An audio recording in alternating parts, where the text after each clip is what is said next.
welcome to the EST Hangout. This is the EST Hangout, and today's guests are...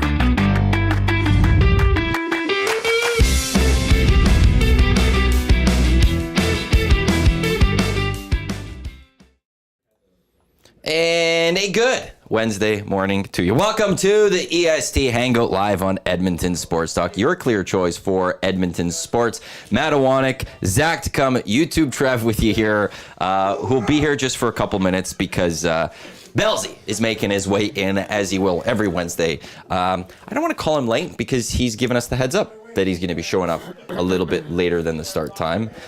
We're also, though, then technically late because the morning boys, specifically Dusty and Eric, were late today, too. Yeah, and they didn't offer pizza, but they did. They came back with it, and we didn't. Well, you guys didn't even say who the mystery person was today, did you? Nope, and we're not going to. I was genuinely surprised. That was a quote of the day. Oh, because you weren't in the meeting. No, Yeah. and nobody filled me in of what happened in the meeting either. Yeah, I should gave you a actually little fill bit. you in on that. Yeah, I gave Right you now, the it's notes, the jot notes. Okay. he kind of just said, you didn't miss anything. I did not say that. Well, there was a couple There was a things. lot of things that you missed. Thanks, Trev. Yeah. We're live on TuneIn, iHeartRadio, EdmontonSportsTalk.com. Those are working today. We're live on YouTube, and thanks to everyone tuning in on the podcast. On the show today, we will get to our keyword for the EST Flyway to LA, presented by the 780, and there'll be a lot of Oiler discussion because apparently their season begins tonight. Does it? That's what I've been told.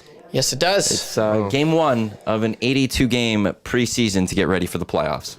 And it's not a banner raising; it's an unveiling. Yeah, because it's already hanging up there apparently. I feel like they asked Connor and like the leadership group, but like, hey, I feel like they had to say, he's like, no, like, what are we gonna do? Celebrate that? You want to celebrate going to? I feel like that's a Connor thing. Like, do they have a say in that? Because I know, what team was it last? Was it Nashville or it was Calgary? One of the teams, they did a congrats, like they did the exact same thing, and they raised the banner for. Well, Nashville had like the joke banner that everyone mocked. From a number of years ago. Yeah, it was like, we played in the NHL this season, and they raised it or something. Okay. It wasn't that stupid. No, but one- like that's like The one I'm thinking of is when regular season Western Conference champs. Yes, that's what they raised it. The It's regular like, season. They didn't go win the playoffs Western Conference, and they didn't win the President's Trophy. and they got chirped. Well, no, they did win the President's Trophy. They had a President's Trophy banner, plus they also gave themselves the regular season Western Conference champs Just banner. put President's Trophy. Yeah, that's all you And it's needed. like, it's for what? I wonder if any of the players had a say in that. Because if you know Connor, obviously, if you've dove into the series, he said he wasn't going out for the Conn Smythe. They didn't get the cup, right? So I feel like this is kind of just what is there to be happy about last season? Well, it's an accomplishment. I will throw that out there. The franchise and the city should be like that. You were final two. There is an accomplishment to that. You went through the Western Conference. You went through some really good opponents. There should be a banner for it. Like, there should be a recognition of the success that you did have. Now, should it be a big night where you watch it go up to the rafters? Probably not. Probably not. And I'm trying to remember, I don't think in 06, after the 06 run, like the next season, I don't think there was a raising. Yeah. I think it also was an unveiling. It was just there. And that's what they had. So, yeah. I'm like, I don't think you need to sit there and everyone watch it slowly go up and go, yeah. Yeah, like the Oilers got second. They lost. Yay. That's amazing. Well, and it hurts. It does. The one cool thing is Connor, if they did do that, I feel like he'd use it as motivation. Like, I never want this feeling again. Kind of like that Crosby commercial that came out when they lost in Game 7, was it, to the Red Wings? So there is that, but it's like, yeah, enough about last year. McDavid said it yesterday. Forget about last year. Let's go forward. And it all starts today, baby. Let's go. I can't imagine how annoying it would be to sit there for like a few months and just get the same question over and over again, just trying to like reliving that moment. And then now the series coming out and stuff, and then you're asked about that all the time, and it's like, can we just get over it? So I feel like the entire team has just been looking forward to this moment for puck drop in the regular season. So people stop asking that question. I feel like maybe a couple times it might be thrown in there, like if, say, they're not doing so hot during the season. Oh, like how... When they play the Panthers, it'll come up. Yeah, that's the one time. Two games that they play against the Panthers, it will come up. You just know, especially that first one. And I understand why it would come up, but there is no more point of talking about last season. It's but like starting now, especially like Connor's right. Like there isn't what doesn't matter. Yeah. That was a different team. Like the Oilers actually have had a lot of change when Move you really on. think of it. Like for a team that was in the Stanley Cup final last year and one win away from winning it, the amount of change that they actually had is quite significant. And yet they're still major contenders because there was a lot of change after 06 too, but they lost a lot of pieces that no one was like, they'll be back. It was like, crap. Yeah, that was the only chance that they had here. But this one, it's okay. There's a lot of pieces, but is it enough to overcome that one last little hill that they need to climb? Well, yeah, it's not like one piece came in, one piece came out. It was like Broberg, Holloway, and then of course them having their season debut for the Blues, coming back from a 2-0 deficit to win 3-2. Broberg scoring a goal, Holloway with the assist on that goal. Broberg over 20 minutes, and then I think Holloway had 16 minutes or whatever. But like that's stats when you're playing on a bad team, right? Like that's one thing that was talked about even on the morning show today. It's like when you lose those young pieces, and now the defensive core for the Oilers is looking a little bit, I would say, questionable. About it? I am. Are you? Oh yeah, I am, especially with Emberson. Like you guys, 3 questions too many. Who do you think is going to be like? Who are you questioning? Where are your doubts? It's in Emberson because, I mean, it can either be a pleasant surprise or a very unpleasant one, being second pairing right shot, and also Nurse. Like just that second pairing is the biggest question mark for this team right now. Goaltending isn't even a question. I haven't heard really anybody talk about the Oilers goaltending. I feel like that's solidified now. And like I remember during right around the trade deadline, like there was a few big questions. It's like, oh man, is Skinner the guy? Is he gonna do it? Do they have to make a push? But no, now it's just on the defense. And once again, that's always been a question for the team. Yeah. I swear, like, the narrative for the Oilers, like, they could have so many stars on the back end, and it would always be like, oh, Oilers defense sucks. Because there are playoff teams right now. I look to Boston. If you consider Winnipeg Jets a playoff team, like, their bottom 3, you got Josh Morrissey, who's awesome. But then I was looking at the lineups today. I was like, their bottom pairing, I don't know much. I don't know anything about these guys. And I'm like, they don't have Matthias Ekholm. They don't have Evan Bouchard. And if Darnell Nurse, is... He's the X factor. He is. He is. He can't have a season like last year fully. Like, he needs to get back to being... I'm not going to say 925 Darnell Nurse. He needs to get back to being just the Darnell Nurse that's a workhorse. And to me, it starts with he just needs to be more physical. Yes. He needs to bring that toughness. If you're not going to be doing other things, at least make it difficult to play against. Yes. That's the one thing I want to see from Darnell this season, is just that physical Darnell Nurse to return. Yeah, I couldn't agree more. Like, Darnell Nurse is like a rare breed in the NHL where he's like really big, but he can skate like the wind. He can, and he's got like just such significant tools, but he just doesn't use them. And like when he's playing physical, he plays his best without a doubt. Like just to take a trip down memory lane. I remember it was the World Juniors 2015. Darnell Nurse, Connor McDavid against Russia. Darnell Nurse, he won Player of the Game for that game. They won gold. And I remember just like being so pumped. I was a kid. I'm like, wow, the Oilers, like the Oilers, we, because I was saying it back then, we have Darnell Nurse. This is going to be awesome. I can't wait to see what he does, for us. And it's going to be awesome because, man, he was just so physical. And he was just such a pain to play against. And I'm like, that's exactly what the Oilers need. And it's just, you don't see that. And it blows my mind because he could, if he wanted to, he could dummy so many players. Like he's strong, man. He's physical. He's tall. He's big. He's everything you want. And he shies away from being physical. I don't get it. I really don't. It's like he's thought he's evolved beyond that. Yeah. But then he's not producing in that evolved version of him. Exactly. So it's like, well, now you're not doing the top end defensive Well, you stuff. think you might do. And you're not physical. So what are you doing out there? Like, yeah. I remember that World Juniors because there was a one game where I remember there was like, I think he almost got kicked out or something like that. You almost got kicked out? In that World Juniors or something. He'd almost got kicked out. Oh, yeah. There was something. And I remember the discussion we had back at 1260. There was on air. I can't remember who I was working with at that time. Might have been Spec. And it was like, that was because the Oilers were a softer team at the time. And you're like, okay, they're getting this physical guy. And it's better to have to go get a guy and try to teach him how to rein it in a little bit as opposed to teach him to become physical. Yeah. So he has that in him. But now he's like reined it in so much. And it's like, well, come on, Darnell. Like, let's see Get it. physical. Get physical. Like, you want to get... I'll just pissy with the media last year. He ended up having like his best playoff game after that. Yeah. But you want to be pissy like that, then be pissy on the ice by making the other team pay. Be physical. Like, go and make them know that if they are going to be in the Oilers' offensive zone, you are going to put them against the boards, or you're going to make their lives a living hell because you're just going to be physical. At the worst case, do that. For sure. And as we've seen, nothing wins. Like, he needs to win over some fans because he's getting hate from fans. He's getting hate from media. There's nothing more that Edmonton fans love than a player that's physical. You saw it with Klim Kostin. You saw it with Zach Kassian, Patrick Maroon, Milan Lucic at times. Luch, you know? So he's got to think, like, how can I win these fans over? You know, they start cheering for me if I'm physical, and I feel like that would go a long way with him, you know, and that's easier said than done. Obviously, it's probably very hard to do that, but I just, man, if he won the fans over by being physical, I think that would go a long way with him for the season. I really do.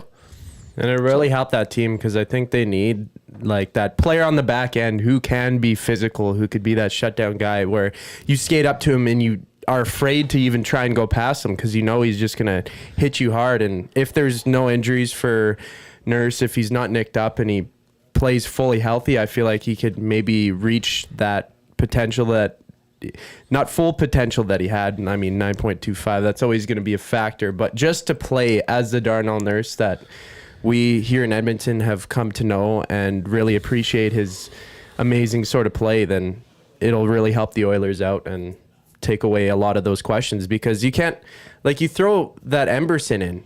And it's been a big topic of conversation where Emberson is not going to make Nurse better, I don't think. Nurse has to be that player who makes his line mate and his D partner better. So if Nurse can play up to that standard, then it'll really help Emberson out when he plays his first season here with the Oilers.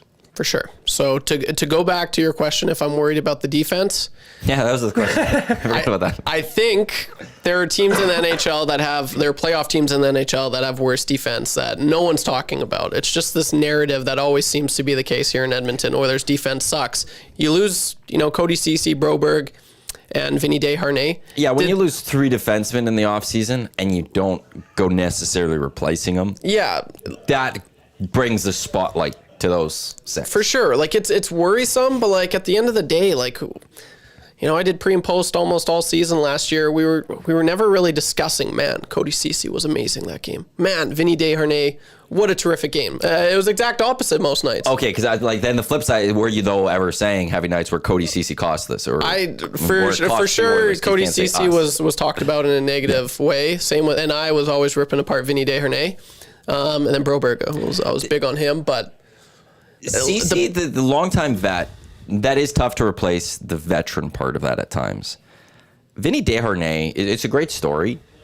Those players shouldn't be hard to replace. No, exactly. So those, like, when you're dealing with, like, number 4 defenseman for the Oilers, that's a bigger spot. But when you're dealing with a 5-6, you should be able to replace those guys. Yeah. They're a dime a dozen. There should be a bunch of those across the Yes, National there Hockey is. League. They shouldn't cost you much if you really need to actually go get one.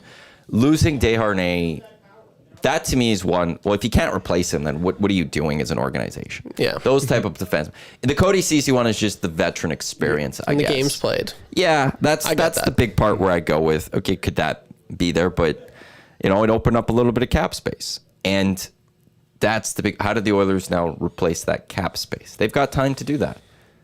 How are they going to go? What defenseman are they going to bring in for the playoffs this upcoming year? Like, in the end, I think the question, when Belsey comes in, I'll ask him too.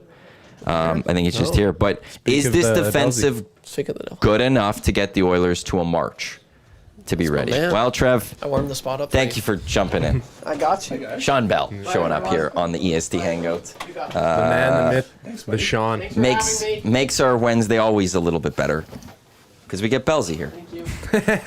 Belsey, how are you? I'm doing pretty good. How are you guys doing? I'm good. How was the ice?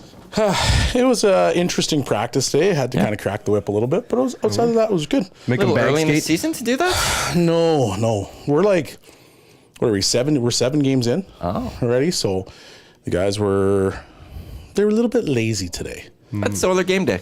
Start of the season. Yeah, they're just like, you know what? I'm going to mail it in. Probably going to be late for school. Mail that in too because I got to make sure I'm ready to go to the Oilers game. Got to watch it. So that's probably what happened. What's the record so far? 7 games. We're 6-1. Wow. Yeah. So not bad. Not bad. Yeah. Belzy's focused on the one loss, going, why did we lose that one game? 100%. And that's why you. That's why you brought the whip. That's the real reason. Yeah, that's exactly why I cracked the whip today. So. No, we had a good weekend. It was. We were very good. Like we have. Well, you are 6-1. Yeah, like we have LaRock's kid on our team, and watching him play, like Friend of his the Hangout. skating needs to get better. But man, like the kid is 15. And he's 6'3". He's a unit. 200 pounds, and you can't hit the guy. He just passed you. Like you can't hit him. The minute you try to hit him, you fall over. And you look awful. Like you're embarrassed. Like there was one shift. It was late in the game on Sunday. I don't know if you were there, but he took a run at 2 guys, and the guy tried to take a run at him, and it was just like hit, fall. Hit, fall. Guy takes a run at him, fall. And like our entire bench is just erupted. I'm like, oh, okay, well, this will be good. He's special. So. Oh yeah, I've called a couple of his games there, and like wow, like anytime he's out on the ice, he's the first thing you see. He's like the tallest play, like 15 and 6'3". Like he's just, oh my gosh, There's man, he's gonna be huge. I couldn't imagine playing against him at 18. Like when he truly figures out his body and he starts to fill out, I couldn't imagine playing against him. Because he wants to like fight. He wants to kind of be like his dad and bring that element to it. But he's way more skilled. Like, oh man, no, thank you. Imagine being a defenseman and every time he's on the ice, your lips are just sealed against the glass. You just got to peel those things off. Like, no, thank you. Yeah, you just let him go by. Oh, okay. No, you haven't. I'm not ready for that today. Want to get to Hangout headlines brought to you by the Ranch Golf and Country Club, offering premier conditions, top-notch service, unmatched value. They're open till October 20th. Book your tee time at theranchgolf.com. The question I was just posing as you walked in was, because we're looking at the Oilers' defense, talking, Darnell Nurse and all that. Is this Oilers' defense good enough to keep them in conversation for the Pacific Division title to be right up there by the trade deadline?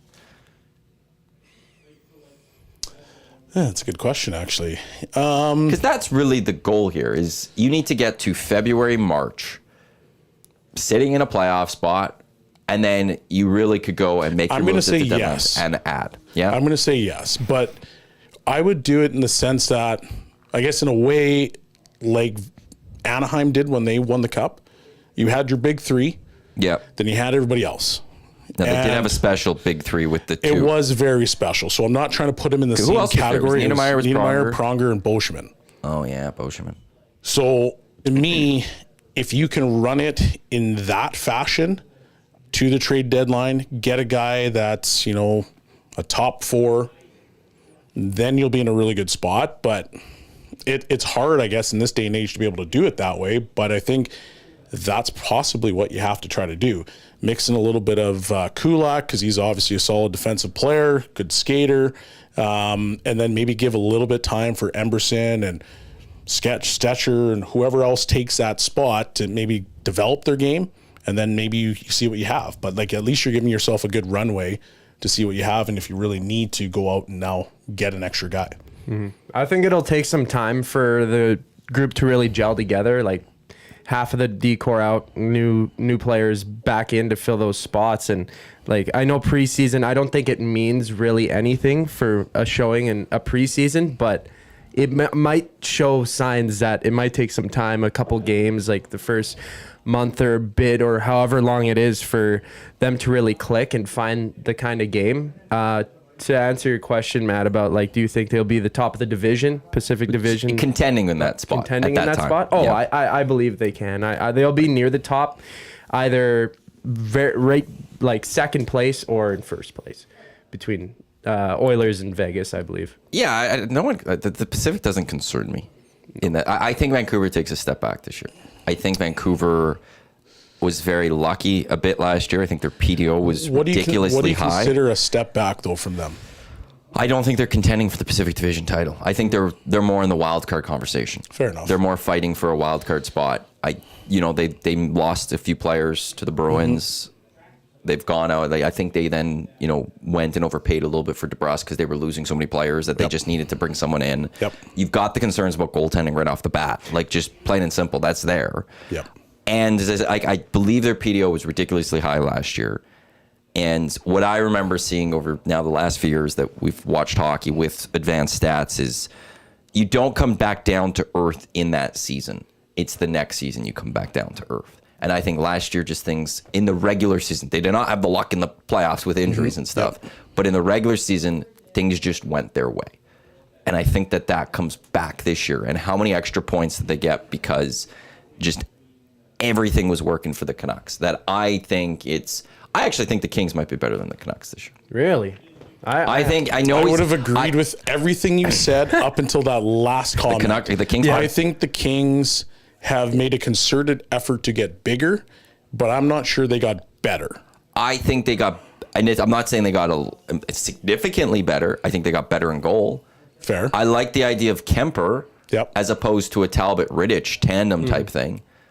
I like the fact that the Kings are putting an emphasis on trying to be an offensive team again and not going, we're going to win 1-0 hockey games, and allowing some of the talent to go. I think getting rid of the anchor for last season that was Pierre-Luc Dubois opens up that team a little bit more.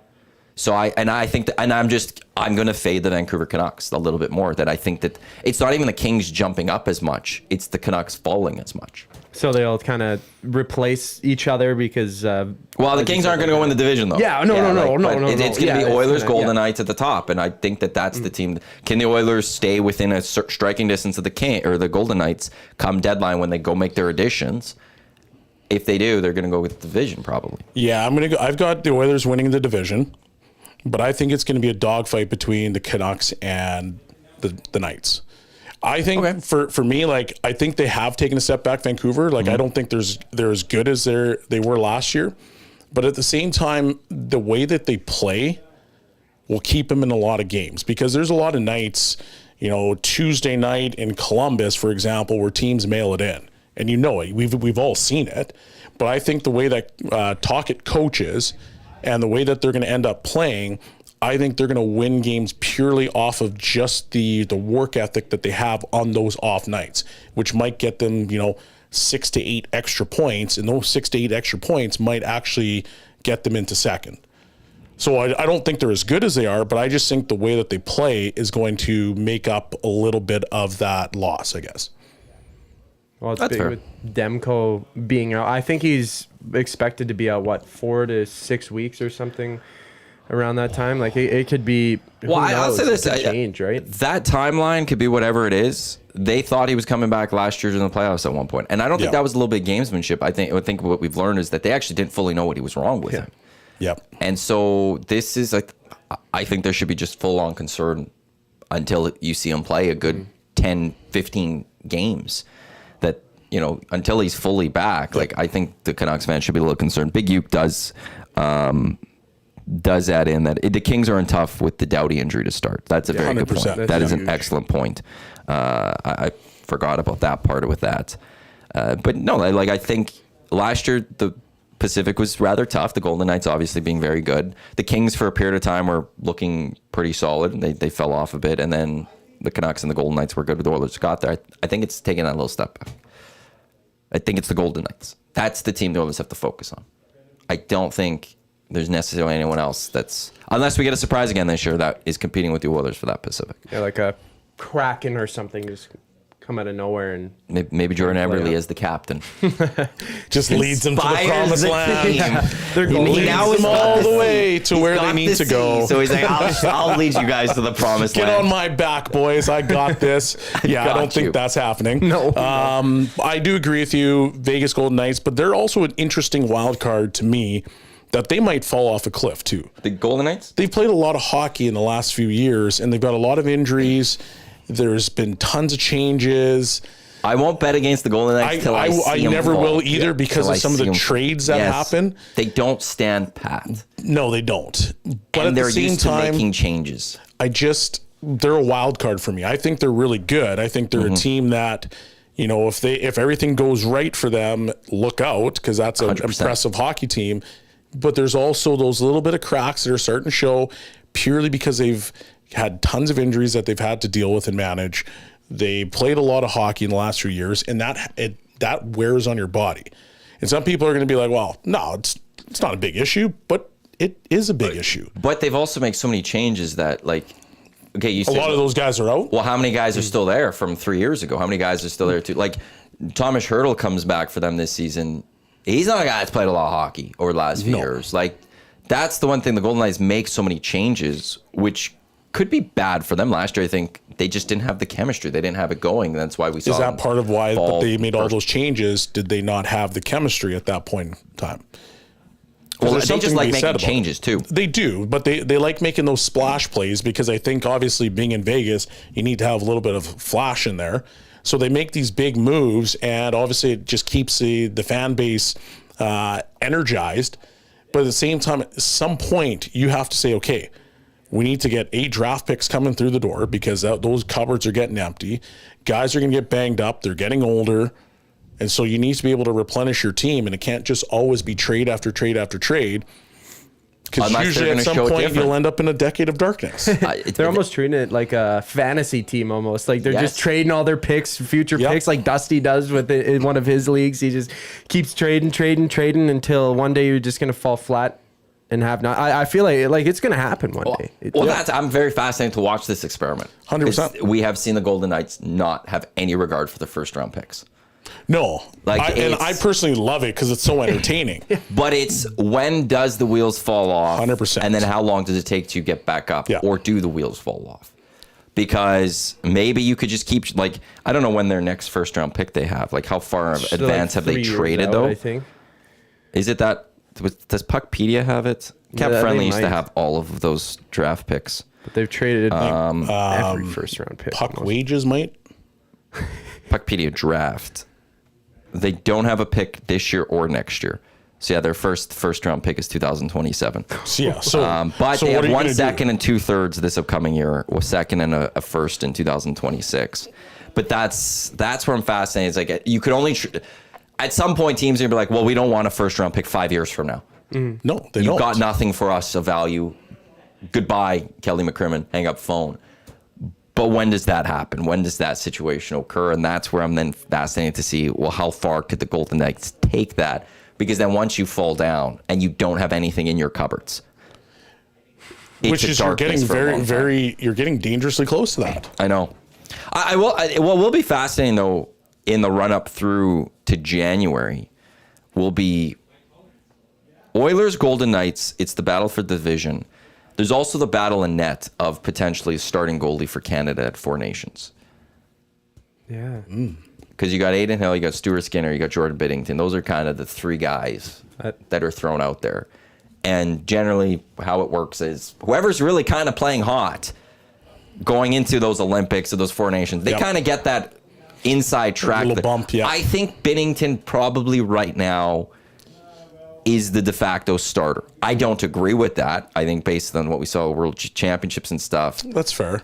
But I would take that World Championships out of it. Okay. Because that World Championships, has he played well enough over the last few years to stand that might be a different ahead question. Of Hill and Skinner?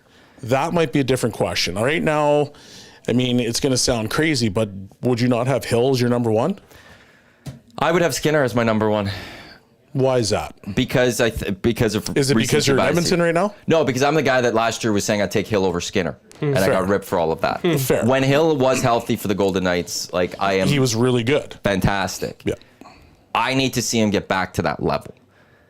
I'm the recency bias type person when it comes to Team Canada, who is playing the best. So right now, I would have Skinner as number 1 because he was the guy that in the biggest moments was producing.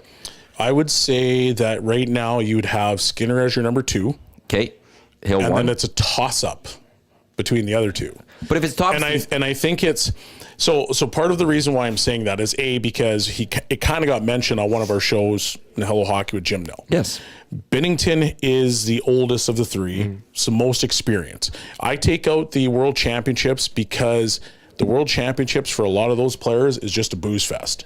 They go in, they get home at 5 o'clock in the morning, they figure out how to try to get sober, and then they play. That's what it is. And so I take that one out. But then when it comes to, the experience, I'm sure they obviously want that. But I'm not necessarily going to disagree with you in terms of recency bias. But you could also say to yourself, okay, outside of that Florida series, his Vancouver series wasn't very good. Dallas series, he was good. Dallas series, he was okay. He was okay. I don't think he went out there and won that series by any stretch of the imagination. I thought he was adequate. Okay. And then he had a massive dip in Vancouver, and then all of a sudden he gets his game back against Florida. He was lights out against Florida. I will say in the Vancouver, he was bad in Vancouver until he came back in. 100%. That little reset he got was. I think it'll be as simple. I think it'll be as simple as playoffs. this: if he comes out of the gates and he's the best guy for the first 2 months, you could probably count and pencil him in as number one. Mm-hmm. So but if he doesn't, I think he's going to be number two. He'll be the backup regardless, and it's probably going to be Binnington. But I do still think it's a toss-up between those two. So against Dallas last year, just in the playoffs, I love just save percentage: 939, 917, 810, 909, 950, 971. So in the last two, over 950 in both of those, and that first game wasn't really his full 939. So a mix, I'd say in that series, a mix. But no, that's where I go with, that's the run. If Binnington plays really well, it's probably his job. But if Hill or Skinner are at the top of their game, whoever is better, I think that's at the very least backup. So if it's not Binnington. It's essentially who plays really the best, who gets it, and right? That's they're what all playing hot though. Yeah, right? that's what I remember. Whenever you're going into Olympics, that's what you always would get. Teams would. You could go into an Olympic year, and this is an Olympic year. This is 4 nations, so it's a little different. But you go in an Olympic year, and you could probably base, or you should be able to base, probably 90% of the team from. Yeah, but from but the then they would pick standpoint, a couple of players who were okay, who's playing well right now, and you could work your way onto the team. Yeah. In terms of goaltending, it was always pricey. Or it was Brodeur and Patty Waugh. You knew who they were going to be, but you didn't know if it was going to be the starter, Luongo. Yeah. The starter wise, this is the one time for Canada we don't know. I don't know if there's another name that could surprise us and make this team. I agree with that. And I don't know if any nasties out there know of a different name that we're missing. Yeah. But I don't think there's another Canadian that we could add to this list that is going to surprise us and be like, oh yeah, that guy could really have a great season and get on there. This is the three. But I think those are the clear three without question. Which is a good and a bad thing. It's not a clear three in a way. Again, Patty Waugh, Martin Brodeur, Curtis Joseph. Or what was the 0-2? I know it was Curtis Joseph. I know it was Martin Brodeur. I don't remember who the third was because it wasn't Patrick Waugh. I forgot who the 0-2 was. They started with Joseph, didn't work. Then Brodeur took the net and he ran with it the rest of the way. 10 was Brodeur, I think, with Luongo. And I think it was Mike Smith was the third in 10. I don't remember. I'd have to double check that one. It's one of those it's not like we're sitting we're not looking like the Americans. We're not looking at any of those where it's well, these are just three. Look at these top end goalies. Well, I always felt like Canada always had the one guy and then the two. There was always a top three, but there was always the one. Pricey is obviously recent memory. Fleury has been a guy that's been there. Wasn't at one point Holtby was talked about as being the next guy, the number one. So right now you're looking at the three, and it's a toss up. But I mean, like I said, when you look at recency bias, there's a comment here. Well, against Dallas, he basically won Game 5. That's one game. The whole series, there's a whole series. There's a whole sample size there. And so each of these three goaltenders have had their ups and they've had their downs. Yeah. And so now at the end of the day, I still think regardless of what happens, Skinner is going to be one of the guys that's in the lineup every night. No, I feel like whether he's one or whether he's two, he's going to be in the lineup every night. And the other guys right now, to me, it is as simple as Binnington has the experience, which would put him slightly ahead. And then Hill, based on recency, outside of the fact that he got hurt, he had the best games. And he won the cup. He won the cup. He was the best. And so he was instantly to the forefront. And then he got hurt and he was out. And then Binnington, because of experience, was moved into that spot. So, if Skinner can come out and be the guy and be that number one goaltender, well, okay, now we're having a different conversation. But don't think for 1 second that is Armstrong on part of that panel, a part of the GM staff? I assume so. I forgot, but he's been there for a long time. Well, you don't think he wants his guy too? And that is a big factor, because I remember one of the years Steve Yzerman was at 14 maybe. He didn't take St. Louis, and in the end he had to trade St. Louis because St. Louis got upset. Yeah. So you might take your guy too. 2002 was Belfour was the third goalie. Oh, yeah. 2010 it was Fleury. I forgot about Fleury. He was the third goalie. And Mike Smith was the third goalie in 2014. That's where I'm forgetting about Mike Smith. Oh. Because Mike Smith, that was when he was with the Coyotes and stuff, and it was just absolutely unreal. Just carried them to the third round, was it? Yeah, they went to the conference finals. Crazy. So that's the thing to watch here. Like, hey, we got to watch a little bit of best on best. It's not the Olympics. I don't know how much Canada and the world is fully going to get involved with the Four Nations. When we see Canada on the ice, we'll all get excited. Mm-hmm. We'll all get pumped to see McDavid and Crosby together and stuff like that. And McKinnon. And McCarr. Man, we've talked about this before. Like, just putting those guys out on the power play. I kind of want Canada to be down 1. Yeah. And be like, how quickly can they score a goal? Like in the third period. How quickly is it? Like, okay, it's 2 minutes left. Canada's down 1. Okay, they're gonna load up the one line. Who's the fifth guy on that line? So what do we have? McDavid, Crosby, McKinnon, McCarr. Bedard. Well, Yeah. Point. okay, I will say when it comes to Bedard, I like Tommy says he doesn't think Bedard is gonna make the team. Yeah, he might not. That's the. I think it starts with on the 5. Marchand. Well, you need someone. That's a good one. You need someone more like greasy around the net, right? That's Marchand. Now Hyman, sure. Yeah. that was the other one. Now you pull your goalie, because that's 4 forwards, 1 defenseman. You pull your goalie, you put Point. Are you put Point? Do you throw another? Like, who do you throw out there? Put Bush in there. Just Sitting on the backside, just flip a coin. Roof tickling McCarr. right there, sticking in the rafters, just waiting for a 1T from McCarr. But okay, so that is the power play though. Like, it's McCarr, it's McDavid, it's McKinnon, it's Crosby, and it's Marchand. That is disgusting. And when you want to go to unit 2, I say you swap Marchand with Hyman, and that's it. Like, I'm keeping that line just It's fully so out disgusting. there. Just gonna replace the guy in front, but I'm gonna like, that's ridiculous. The IQ It really is. on that ice.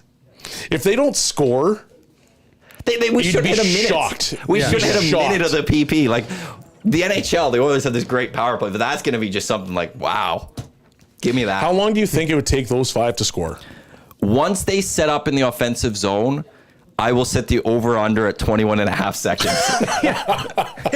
I take the under. That's too. going to be such a lethal group. Like, oh, man. I think they might take that extra, like the one thing that adds, there'll be those extra passes that aren't necessary, but they're just going to toy with the other team. That'll be the to make only sure reason. It's an empty net and it just tap in. here's a little tap in. But the only reason they would shoot themselves in the foot is because they would try to make that extra pass. They'll be the Splash Brothers of the Warriors. Oh, man. Like, and at their height, you would sit there and think, oh, Clay got the ball, here's the 3. But he'd make that extra pass or 2. And then they'd get Steph with the clear 3. I think that's what we'll see. There'll be just so much amazing passing, and the other teams will have no idea what to do. And then, boom, there'll be just the empty net just sitting there for the longest time. I cannot wait to and watch there's that. McKinnon plopping it in, and then, hey, there you go that. I cannot wait to watch that. It's going to be amazing to see that. But you guys were talking about other names that might, like, we've named Binnington, Hill, and Skinner. They are definitely the front runners for the Canadian team in the Four Nations face-off. But do you think, I don't know, Marc-Andre Fleury could even have a shot, like a sniffing at it if he plays really well? He'll play less games in the regular season, but even just to make the team as a second or No, third. I think those 3 are the clear-cut 3. Yeah. You also, like, if you are, and I think it is Doug Armstrong, but to me, if you're Canada looking at this, your eye is on 26 Olympics. Yeah. Your eye has to be on, like, yeah, it'd be cool to win this Four Nations. Yeah, you want to go win this, but everyone is going to be pumped about NHL players back at the Olympics. Canada's looking to three-peat in terms of the NHL player version of it, right? 10, 14, win at 26.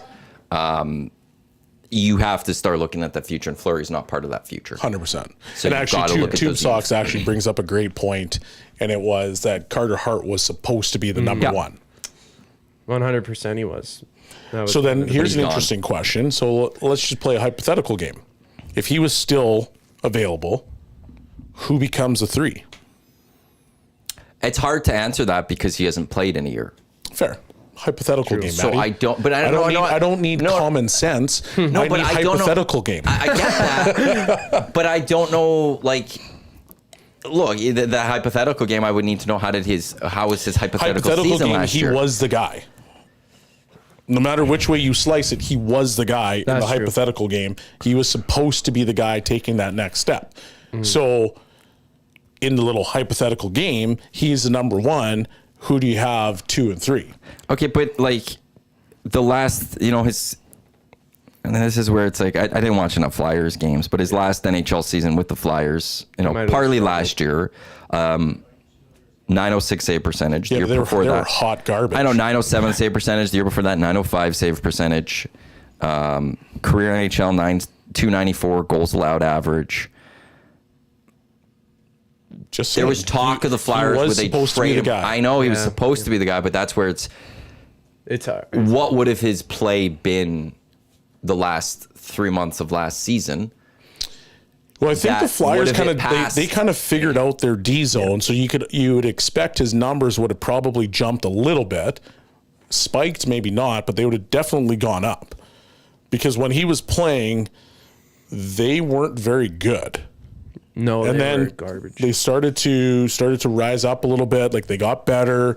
Some of those systems started to get implemented, and then all of a sudden they weren't giving up those massive grade A chances and goals. So it kind of goes hand in hand, because we've talked about it with Skinner as well. When the Oilers were like bleeding chances, Skinner wasn't very good. And you put him in front of a better team. And then all of a like, sudden you get a better team, and then where does your game actually go to? Waddy and Cloverdale with also a fine point. I've brought this one up too in the past, just for other fans. I think always remember this part. I'm fine with Skinner not being in the conversation for Four Nations. Get a break, win a cup, solidify a spot for the 26 Olympics. Yeah, I like for it. any Oiler that isn't named to this team, I say don't be upset. Take the break. Take the rest. Mm-hmm. If Evan Bouchard all of a sudden doesn't get named for some wild reason, let it be. Well, yeah, if there's 4 of the Let it top Canadian players from the Oilers, like McDavid, and then you have Bouchard and Hyman, and then Skinner, like those are the 4 that would potentially all make it. Of course, McDavid is number 1 on that list, but They'd have to if play more somebody hockey. it would be like, okay, are only a couple of us going? Like, do they have that choice? No. So if they get No, picked, but they all of have them to- are going to want to go. probably. Yeah, well, You want to be part of a best on best tournament. Well, and also with that, I would like, if you're Skinner, if you're Hyman, you want to be there on 26. You want to represent your country at an Olympics, and you got to be there for Canada to show up and show that you could produce. McDavid's there in 26. Yeah. We know that. He's also can't turn this down. Bouchard, based on his play, he'll be there in 26 no matter what too, I think. Yeah. So maybe if you're Bouchard, if maybe you know that you're going to be there in 26 and you kind of go like, I got my ankle's a little big. They would never do it. If this was the All-Star game, I'd 100% agree. But because this is the first time we've had a best on best for a long time, all those guys are chomping at the bit to play in it. Well, a lot of these guys, like, they haven't had the opportunity to play with for your nation, which I think is the number one, like, desire as really, if you play any sport, to play for your country and to play, like you said, best on an best. You get to unbelievable play feeling. alongside Crosby and some of these players that you play against in the regular season. Now you get to be on their team. Yep. And maybe just have, I don't know how much fun. It's going to be great. Like, I don't know if they're going to have fun with it per se, yeah. but They'll find their it's fun. going to, like, under 21 and a half seconds to score on the power play. Like, come on, I'm taking those odds. You know? Once we see the variable, we'll have to create those type things. What year was it where USA and Canada basically had like a line brawl? I don't remember that one. There was was it 98 maybe? I was too young for 98 Olympic Nagano. I think it might have been then, but there was like tons of fights. I think there might have been a line brawl. I'm like, let's get to that level of hockey. Just USA, Canada, just slugging it out. In the end, Leon will get his break. Yeah, he will. Because Germany's not part of this. So that's the good news. But yeah, like it's funny, like with international soccer, players are starting to play too much, but they all go during the season. But later in the season, you start noticing some players that, like, when it's not as important of a European international match, miss it. You hear like, all of a sudden Marcus Rashford with a little bit of an injury, and go, shucks. Oh, he can't go. Stuck having to sit back at home for 2 weeks and rest up for the next Manchester United match. Feet are in the sand right now. So that's where, like, you'll see the same thing happen at the NHL level, though. So those guys will go out and play, but then when they start getting back into the season, they might have that extra day off. Oh, you got a rest day here. You got a rest day there. So they'll figure out how to make it better for those guys. Yeah, well, and the Four Nations isn't going to be too taxing. Because what is it? 3 games? Yep. And then there's the playoffs? Is that how it works? So the schedule. Canada will take on Sweden. Canada takes on US. Canada takes on Finland. Then it's a final. So at most, you're playing 4 games over the course of 2 weeks, a week and a half. Feb 12th to 20th. So 8 days. Oh. So every 2 days. And in those, like, no one's going to be paying like 30 minutes a night on the back end or anything like that. No. You'll be able to roll. You should be able to roll 4 lines and 3 pairings pretty easily. Yeah. 100%. No, you're playing 25 minutes, McDavid. You got to win this game. I'm just wondering if there'd be 1 or 2 surprises on the back, like on the roster. Not even the back Always end, is. just on the roster. Always is Like a couple. guy that you're like, didn't expect him to be on the team. And that's why you have to watch the start of these seasons. Yeah. Because that player that all of a sudden gets really hot, you sometimes will sit there like, how does that player not go? Yeah. Look how well they are playing at this moment. I don't know when the rosters have to be set. But that's where it's like goaltending. It's going to be a fascinating watch from a Canadian perspective. Skinner, Hill, Binnington. How are those guys playing? Even though I don't think, like, they don't have to be lights out. I don't think Canada needs lights out goaltending to go win the Four Nations. It needs to be good enough because we should be able to score goals. And we can use we on that one because we're Canadians. We are Canadians. But proudly. I heard Trevor talking about that. He's been corrupted by Tommy. He's back to saying we's, I think, a little Is bit he? more. He'll start, Really? I think maybe a little. Tommy's the wheeze? worst with that. Yeah. he hates I don't it, ever yeah. say it. No? No. I remember the first pre and post I did, I think it was, and right away I said we, talking about Oh, the yeah, he was Edmonton probably Oilers, all and he over called it. me Yeah. out immediately. So I didn't even think about that. Like, I was It's not like, a we, it's a them. It's like, he said, so what number do you wear? I'm like, oh. So I've said that around him. I'm like, I don't say it. And he's like, yeah, but you can say it. Yeah, you can. Yeah. Like, I'm you're like, the but one I still that... don't. Yeah, no, but like... When you're literally right now wearing Edmonton Oilers alumni shirts. This is true. Literally wearing This is that very one right. true, actually. So like, if there's anyone like, hey, did you play for the team? Yes, I did. Now, is there any reason why, like, do you avoid it on purpose, or is it No, just a habit I've never ever said it. Oh, okay. Yeah. That's all. I'm one that does believe that when you're, for the teams that you directly cover on air, you shouldn't say we. Like, I will not say we's for the Oilers. I won't say we's for the Elks. Say we for I the Ravens. gladly will say we's for the Ravens or the Yankees or things like that because we don't come. If all of a sudden the MLB decided for some reason we're going to put a team in Edmonton, we got to go cover an Edmonton team, I'd stop saying we's with the Yankees immediately. Yeah, but like honestly, it doesn't matter. Like, say we. Because the reality is that you feel like you're part of the team because you're a fan of the team and you're trying to support them. And that's it. But media, So, for me, for fans, I don't media, care. yes. You can say nasty Yeah. chat all you want, say we's. Yeah. I'm never going to say anything Well, else. but that's Tommy's thing is that he's like, nobody's got to say Yeah. we unless it's a team. And fans, I don't. If you want to be a fan, like I said, I'm a fan of those other teams. I'll say we. Yeah. I'm not an alumnus of the University of Miami agree, Hurricanes. Tommy, but at the I'm same the time- U, baby. We are unranked. We are ranked right now, undefeated. Like, Yeah. I will go do that. But media, that's where it's different to me. Yes, I would agree with If that. you're covering it, I don't think, like, the only people that legitimately could actually get away with saying we, even though I still won't fully like it, are the people on the Oilers radio broadcast. They are direct employees of the Edmonton Oilers. You That's get fair. a paycheck from the Edmonton Oilers. Yep. You can get away with saying we because it's, well, do you play for them? No, but I get paid by the team. Yep. Like, So right? you are part of them. You're an employee of the team.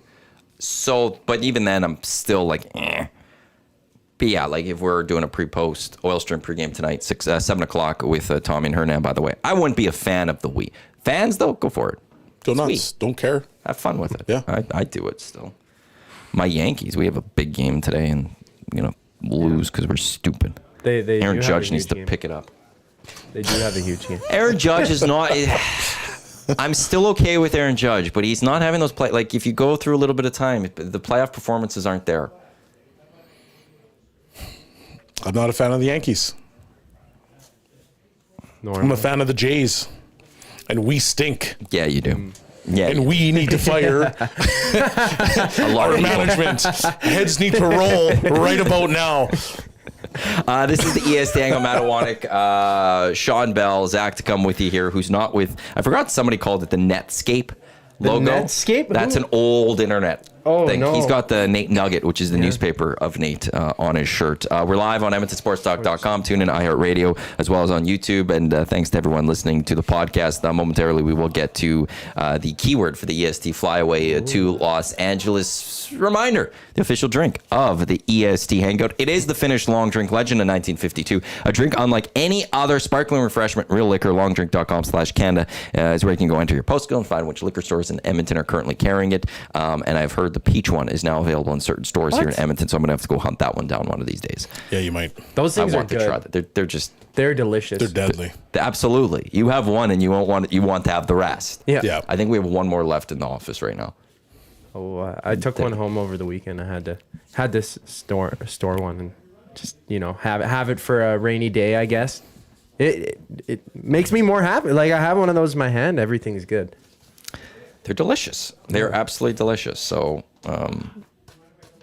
today I have to do a little bit of running around. You might So you Maybe I'll have stop one? in a couple of... No, I'll stop in a couple of liquor stores to see if I can find some peach. Anything peach, I'm a sucker for. Really? For most things, I love peach, but alcohol, if I see something peach, give it to me. Really? Yeah, it's the same as on a menu. If I see lamb, generally I'm going to go for the item that has lamb in it because I love lamb. Lamb's pretty good. It's delicious. Yeah. Yeah. It's deadly. For like peach stuff though, like I don't know. Do you like it more sour or more sweet? If it was a peach. Sweet. Yeah. You don't want a That's really kinda what too it's sour one.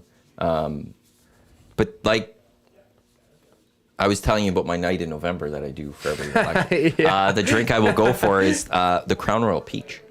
Oh. It's my go-to. Really? Love the Crown Royal Peach. It's- Interesting. And just drink that straight. It's just, the Crown Royal Peach, the Crown Royal Apple. The hint of the apple and peach are perfect. It's not like too overpowering. It's just the right amount that is there. But yeah, if I see peach with something, there's only one peach drink I've ever had that I didn't like. It was some alcohol from the States, and it was too sweet. So I still have it. I'm not a fan of it. I brought a bottle back, but Ew. it's... Why are people texting in? Texting in which? They're texting a keyword, but it's not the keyword. Are they guessing it? Are they going peach? No, they're texting him moist. Yes, I saw that. Oh no. I did see that. And I'm just curious why five That is different not the people have keyword. texted Because that in somebody right was now. like, did I miss the keyword? Well, I just texted in moist. No, I Oh, can okay, that's what- assure you that that's not the keyword at any point, I don't think. No, that's not. Well, no, I haven't done that one. Okay, that makes sense. Yeah, no, we have not given out the keyword at all yet. And it is definitely not moist. Thanks, Fergie. No. That's the one who just did that one. I think he set that up. So yeah, to everyone that has texted. Hilarious. Oh, I think they were joking about it. They were trying to do it. Oh, Yeah. gotcha. Haha. That's cool. You want to know something? They're just playing games in the nasty chat. Well, I'll throw this out there. You're going to have to wait a little longer now for the keyword for the EST flyaway to LA. Oh. You're not doing anything to me. You're just hurting yourselves. And if ever any of you nasties have anyone to blame, it's Fergie. I'm starting with that one. It's his fault. I was going to do it right away here. Now you got to wait a few more minutes. Now you're going to have to wait on that word. How do you like that one? Who's got the power here? You're such a hard I do. hey? Well, they think they got me punked. Oh, too funny. Moist. Who got punked? You're the ones that were trying to win a trip to LA. Wow. Moist. Now we'll see. Now we will see. That's perfect. Sorry, kids. EST apologizes for the language of Zachticum. That's the first time I've ever sworn on air. First ever time. Usually I say some other variation of the word like fork or something like that. I'm very, very cautious of that. Oh no. Oh, the last 5 minutes. What'd you say? Good. Moist. There it is. No, I like tube socks. Quote unquote. I'll turn this car around right now. We will get to the keyword for the EST Flyway momentarily here, which is presented by the 780. And once again, reminder, Oil Stream pregame show later tonight. Hernan, Tommy, 7 o'clock, our pregames this season. No breaks, but we got Nanso on. He's going to bring some heat. 7 o'clock today. If you're on the audio stream, we'll have the Oil Stream, which will take place at noon on at 6 o'clock as well. So if you missed the Oil Stream at noon, you'll be able to catch it at 6 o'clock as well, as the Oilers getting set to take on the Jets. Game 1 of what I'm going to declare an 82-game preseason for the playoffs. I like that. It's just all about getting ready for the playoffs. Get me to April, whatever it is. That starts the playoffs, because that's when, to me, it fully matters. For It's going to be a long regular season.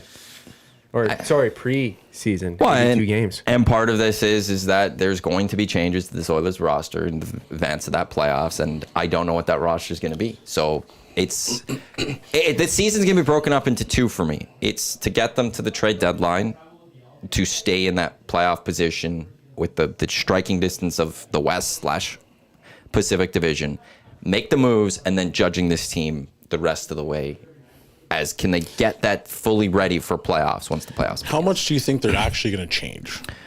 Evander Kane is one immediately. In some way, shape, or form, it's either he's in the lineup or they're moving on from him type thing, and they're bringing in a body, but that's not the right? biggest change in the world, because he's not going to be, technically he's not in the lineup anyway. Exactly, but so Right? he's added to the lineup. Or he's going to be gone.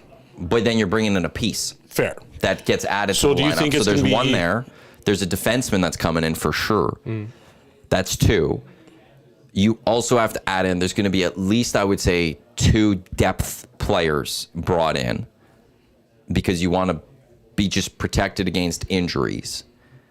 I think the minimum 4 moves right now. 4 moves. Well, that includes like Kane coming back type thing. Okay. So there's so technically I'll say 3 this. then. A minimum 2 players added to this lineup, if not. You know what? I'm With going to say Kane 3 being players. one of them? Yes, 3. I'm going to say 3. I'm going to say there's minimum 3 different players that are added to this lineup, and plus there could be plus. But Kane being one of them. Yes. Okay. Or Kane's traded and they're Okay, bringing in okay. an asset. Yeah. But Kane is part of that. But they have a small window to trade Kane, right? Isn't Yes. there's like a week? Is it a week that they have right around March? So March 1, his no trade becomes into a 16 or 12 team. But I no heard trade somewhere list. that he was gonna say his trade list was gonna be to all contenders who wouldn't have the cap space anyway. Because like from all accounts that I've heard, kind of just through the grapevine, is that he does not want to leave Edmonton. No, and that's fair. So then he's in the lineup for this team. Yeah. You'll have to be, but So where does he slot it? But he's going to slot in somewhere. You're going to find a spot for him somewhere. But that's one player. And I think at least 2 defensemen. It's going to be very interesting to see the dynamic there. Because we've seen Kane, if he's in the bottom 6, doesn't like being in the bottom 6. And so if you get a spot where Skinner now all of a sudden develops his chemistry with McDavid or Draisaitl, and you've got your top 6 more or less solidified, look out. Well, I'll say this for Evander Kane. You've got 2 choices at that point. Either you're playing in the bottom 6 and you got to suck it up, or accept a trade somewhere that you can go play in a top 6. That's going to be your rationale. The Oilers aren't going to be, I don't think, backed into a corner by Evander Kane saying, No, we've I don't got to think play so your either. top 6, and that's it. Or would you go Nuge, you go down the middle, so then you would have McDavid, Draisaitl, Nuge, Henrique, even though that's 4 lefties, and I don't think they want that. But regardless, that's a pretty deep group down the middle. I'll say this. That's why there's the preseason before the trade deadline. Get out of here. That's why I'm the also season's trying to be broken up careful with into my two. word because the nasty chats they're animals like that. So if you don't have your words correct, they jump all over it. Yep. So They think they're that all the sorts nasty of, they're chat all won, sorts of Maddie messed nothing. up. I don't know how. You guys don't have the keyword yet. I still do. Actually, these boys don't even know the keyword, so they can't even tell you. It's not moist. I could run and get it right now. I'll trip you. Wow. I'm telling HR Daddy. I didn't trip you. That was a threat. Yeah, it was a threat. Live on air, cut. No kidding. Oh, was there? I'd like to see Kane, like, I don't know, playing that bottom six, and he doesn't want to, like, he definitely is the kind of guy who I think, like, he needs those top 6 minutes almost, but like you said, if he isn't happy with it, then you can accept the trade. I'm honestly surprised the Oilers haven't moved on from Kane already. I thought that he would be. They couldn't. Yeah. I mean, they're stuck with the. It's the no same as, movement like- clause. So How is Mitch Marner back with the Leafs this year? Because they couldn't. He has the It's no hard to trade trade those clause. guys, yeah. Yeah, and Yeah. that's. I really hope he walks. oh, that'd be funny to see. Well, I'd love Evander to. Kane's been in the bottom 6 when he's been healthy too, correct? There's Yeah, I been was there times last where year. a few times. Yeah, I was there last So year. I don't understand that comment, but anyway. Which comment? Well, the one, it's just we only saw him in the bottom 6 while playing hurt. Not a fair assessment. I don't think that's true. Well, he was hurt. Like you At the end of the year, yeah. hurt. yeah, he was hurt throughout last season. The year before, you could make the argument. You can make the argument, but there was definitely times Like, when where he was was in the Evander bottom Kane 6. last healthy? Fully. Year Pre-rest. and a half. Pre-rest. But before the rest, he was still in the bottom 6 at times, and he was he? very pouty. I think a few years games, ago? yeah, he slotted in there. There was definite long times ago. where he's been in and out of that top 6, and he has been not happy. Yeah. No, I wouldn't say like a humongous sample size, but he was definitely down there at one point for a few games, if not a handful of them. Giant Mike, joke's on you. We'll be watching anyways, and we will get our keyword. Don't tempt me here. Don't tempt me here. This is my contest. Maybe there will be no keyword.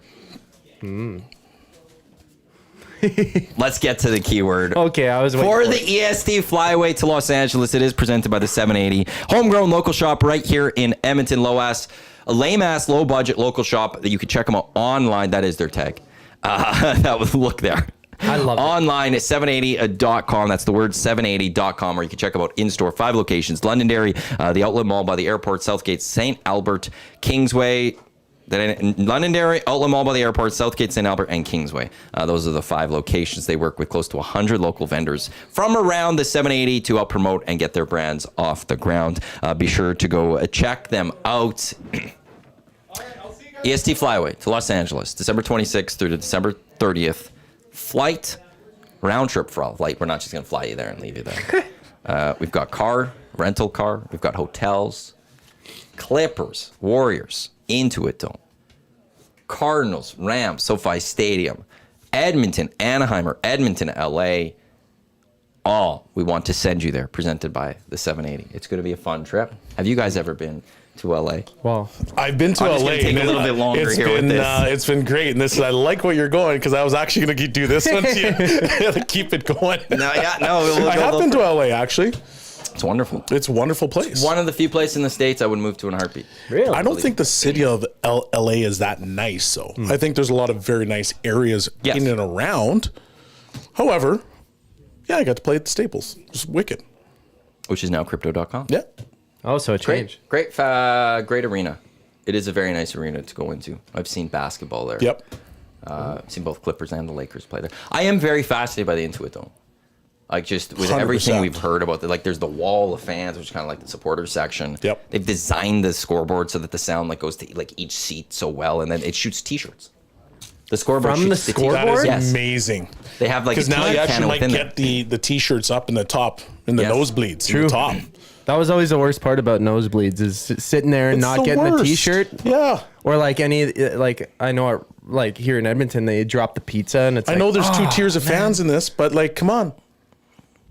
You got to give The love. second tier needs it too. Yeah. If anyone needs this shirt more, they want it more. Yeah. I would say. 100%. for it. Also, SoFi Stadium does look amazing. And anyone who's like walked away from the SoFi, basically everything you hear is like, what a state-of-the-art facility. It's the greatest. Like, it's now just fully the standard. Yeah. And there's no air conditioning there. Really? It is an open-air stadium. The wind from like the ocean or something has to come through. They can't have the ACs connected because they're so close to LAX. There's something involved with that. Oh, really? That's why they couldn't do like AC there. So they had to like SoFi Stadium is dug well underground. So like when you walk in, you have to walk down to the field. Nice. It's dug into it, so that helped cools it down. And then it's an open air stadium. So with it somehow comes through, but they can't From the have ocean? they cannot have air conditioning in there because of something with how close they are to LAX, and it was going to impact. It was going to impact the flights or whatever. But you said it But was that's from, so crazy that you have to get the air off the ocean coming through. It might be moist. Definitely moist. Definitely moist Yeah. air. Yeah. EST Flyway to Los Angeles. There would presented be by a the 780. feeling in the air. There's lots of humidity, moistness, moisture. Bronco Nick. What's the word? Matt Hyman, the graphic's up, Matty. The graphic could be up all we want. Yeah, that's cool. Yeah, well, Dudley, that's Matty takes the awesome. longest to give the word out. Yeah. Yeah, this Before is you now give on away the purpose. keys, You know, it's full. What do you have? Yeah, the 780 is great. That's like my mom's favorite yeah? favorite store. I always go there at Southgate. Yeah, they got some amazing like they got local stuff that they sell from other, I guess, people who they're in connection with, like candles or whatever. But some of the shirts that they have for the Oilers and sayings they got on them and hats and whatever, it's so funny. And they have the underwear that says like Alberta beef. Yes. I think it's just hilarious. That is hilarious. It's so funny. Before you do the word, can I text my wife so that she can like? Yeah, She can chime in. I do want to throw this out there. Jody's saying, has Lavoie been claimed yet? And Matt Hyman does add, we won't know till noon when waivers comes up. And the oil stream, Dusty and Tom will have you set for that. By all accounts, we've heard from multiple, the Oilers will put in a claim for Raphael Lavoie. The question is, will anyone else? And since the Golden Knights put in the claim, they would have been a late claim. Yeah. So I don't know how many more teams would have put one in after the Golden Knights. So that's what we're waiting for. But now, since the Oilers are kind of pointing out, like, or it's been like the indication they're going to go for Lavoie, would another team put in a claim just so the Oilers can't get him? Yeah, but then they'll have to get rid of one of the guys that they probably want. Yeah, but if you're a lower end team, Are we honestly sitting here talking about Raphael Lavoie being like, this is the second coming? Like, I get it. I get where people are where they're at. This is a player that's a big player. He's got some skill. He's obviously produced points in the minors. He's got a lot of tools.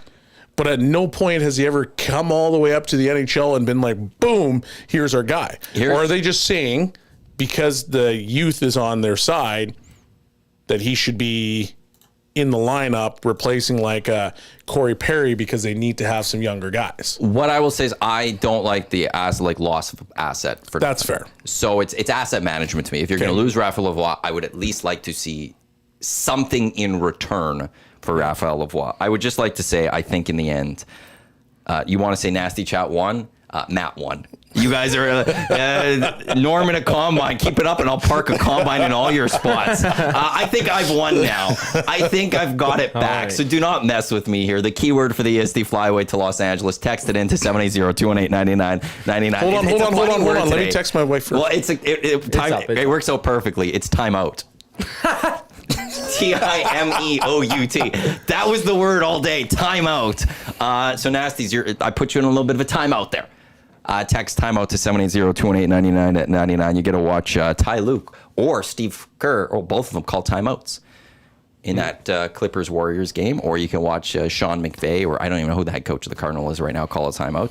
Or maybe you'll see a timeout between Edmonton and one of the other two hockey teams. You'd be silly not to enter this. Kyler Murray will take the timeout. There you go. 780-218-9999. You can finally text in the keyword timeout. And once again, Nasty Chat won if you guys want to go there. Natty won. Nasty Chat had a timeout. Yeah, they did. They started really going like, oh, get us the word. Yeah. Who wants to go to LA now? Well, you do. So text it in, 780-218-9999. Trev will give someone a call in the next few minutes, and we'll speak to you on the air. Once again, the EST Flyaway to LA, presented by the 780. We got Oilers. We've got Jets tonight as the Oilers season begins. Do you like the fact that the banner's just going to be up there and unveiled, or should it be raised, or should they just do nothing? Don't care. I feel like their ultimate goal is winning the Stanley Cup, so everything should be pointed towards winning the Stanley Cup. So if it's, Connor doesn't care about the banner raising, so don't have the banner raising. The only thing I would say to that is that, he had the clip yesterday where it's like, hey, Spack, like, no more last year. Okay, well, if you take it that personally, then let's raise that banner right in front of your face so that you're all of a sudden pissed off, and then you take it out on the entire league. And score 150 plus. If you're the Oilers organization, you just find ways to piss off Connor. Piss off Connor so that he's always enraged and he just wants to dominate people. Yeah, I don't think he needs those things, too. I don't think he does either. Although Greg Cody from the Miami Herald did throw out that Connor was overrated last year in the Stanley Cup. And yeah. Not saying he's right, but Connor didn't get it done in the end. So Greg Cody was able to do a little bit, not a victory lap, but be like, yeah, I'm fine. Although I think he was whining. Be like, an article doesn't impact the series. Yeah, it does, dude. He pissed off one of the greats. Well, he's overrated. No, I'm kidding. I'm joking. But no, there's no point to raise a banner. Like, it might give fans another reason to come to the game. Well, they do have to be there early if you want to see the unveiling. There's a big video or something. I think 7:45 they want people in their seats if you want to partake in they have a video paying tribute, I think is the word they're kind of using, or like recognizing last season and the run of last season. Tribute to last season? Yeah. Tribute to losing in the cup. That should spice Connor right up. I don't think he's going to be out for that one. I was going to say, like, is he going to watch that and be like, well, enough about last year, and then have to sit there for 10 minutes watching a video on? I don't know. It's cool. Like, when was the last time the Oilers got that? To the Cup final? No, like the banner raising. The last time they were in the Cup final. There you go. So, like, I don't know. It's kind of cool. You did accomplish something. I do stand by that they should have won it. They could have done one, or not should have won it. They could have done one after they beat the Flames. Because beat the Calgary Battle of Alberta winners. Because they have banners. Because back in the day, they got banners not for, like, the Smythe division wasn't a regular season Smythe division banner. It was they won the Smythe division in the playoffs, which was the first 2 rounds. They should have just created their own banner that said "Suck it, Flames." But to me, because of the history of the Oilers banners, I felt like they were able to possibly put up a Pacific Division title when they went to the conference finals against the Avs, because they did it through the playoffs. Just like how their Smythe banners from the past were through the playoffs, not the regular season. Fair. So there was a standard set by the organization from the past that allowed them to raise one. They chose not to, so clearly now the division banners are only going to be regular season division banners. But there was that possibility that I will throw out there. That's kind of changed, though, in recent year, has it not? Like, they don't do that anymore in the NHL. Which one? Where you would get that division trophy, right? Like, or that division banner. Sorry. Well, but that's all. I think that's all done by organization. You could do whatever. When you were coming in, still, we were brought up when the Preds won the President's Trophy. They won their division. I do remember trophy. that. And they also added another one, which is the regular season Western Conference champ. Well, you won the President's Trophy. We know you won the Western. The regular Conference. Season Western Conference champ. Yes. Yeah, that makes no sense. Right. Well, and they also you won President's Trophy. You won everything. Like, you don't need to say you won. So to me, it should be just President's Trophy. Yes. That's it.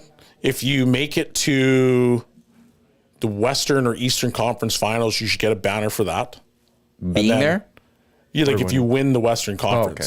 Getting to the Cup final. Yes. So the Cup finalists get your Western Conference and Eastern Conference banners. Yes, and then you get your President's Stanley Cup. Yeah. So nothing for divisions? I don't think so. It's maximum because the way banners. that they do it is like, yes, you have to go through your division, but there's still that wild card element that could be from a different division coming in. So you're better off just saying, okay, here's the President's Trophy, here's the winner of the East and West, and then here's your finals. But the difference now, they go with divisions, those regular season division champ. True. But so it'd be like if the Oilers go win the Pacific this year through the 82 games, I would assume they're going to put up a Pacific Division banner. But nobody cares about that. Yeah.